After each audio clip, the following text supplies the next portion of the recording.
A reading from the Holy Gospel according to Saint Matthew, chapter 2, 1 to 12.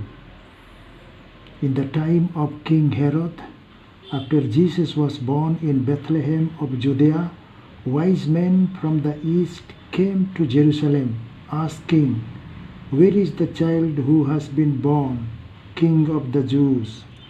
For we observed his star at its rising, and have come to pay him homage." When King Herod heard this, he was frightened, and all the Jerusalem with him. And calling together all the chief priests and the scribes of the people, he inquired of them where the Messiah was to be born. They told him, "In Bethlehem of Judea, for so it has been written by the prophet. And you, Bethlehem, in the land of Judah, are by no means least among the rulers of Judah. For from you shall come a ruler who is to shepherd my people Israel." Then Herod secretly called for the wise men and learned from them the exact time when the star had appeared. Then he sent them to Bethlehem, saying, "Go and search diligently for the child, and when you have found him, bring me word, so that I may also go and pay him homage."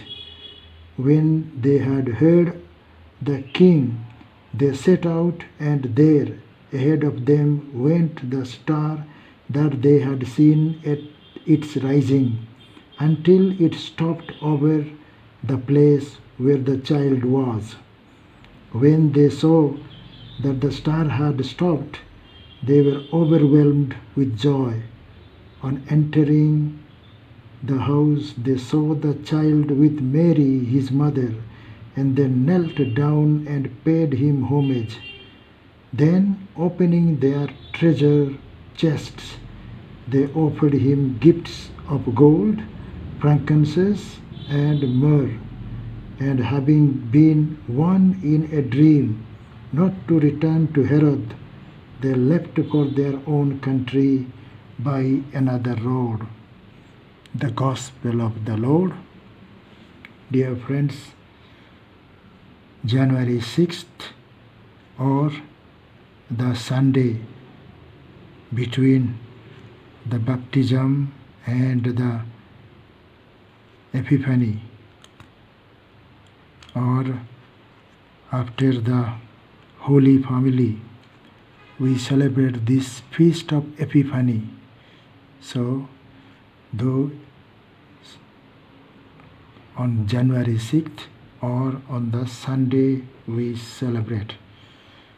So, on this day we are celebrating the manifestation of Jesus to the Gentiles. Primarily, he manifested his people, Jews, because he is the King of the Jews. And he manifests the Gentiles, and those Gentiles are the kings, because they are magi, the kings from the east.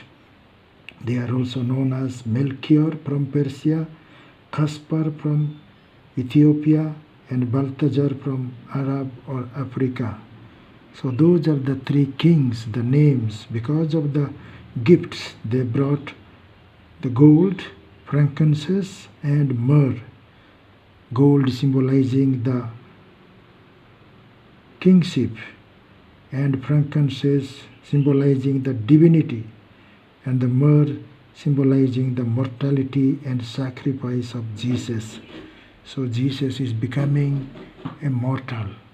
Though he is immortal, but because of his incarnation, he becomes mortal. He is crucified and died, and on the third day he rises again. So in this way we can see how God is coming to us and manifesting his own people.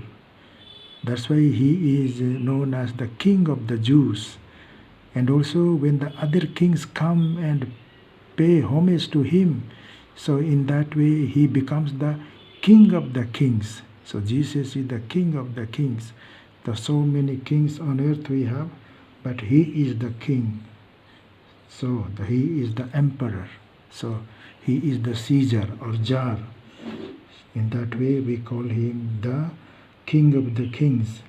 And as God blessed Abraham, I will bless all the families of the earth through you.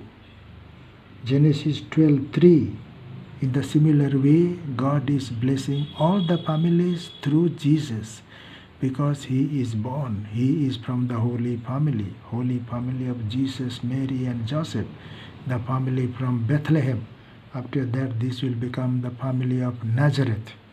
So today it is the Catholic family, one holy Catholic and apostolic family, the church. So he is blessing the whole people of the earth. Or even in Isaiah 2:2-4 we read, all nations will come to the Lord. So all nations are coming to the Lord, and most of the nations are going to Bethlehem, going to Jerusalem. So that is how, as the kings came to Jerusalem, then after that they will go to Bethlehem or Ephrathah. So in that way, Jesus is manifesting others. So he has manifested to his own people because he was Jew. So today he is manifesting others.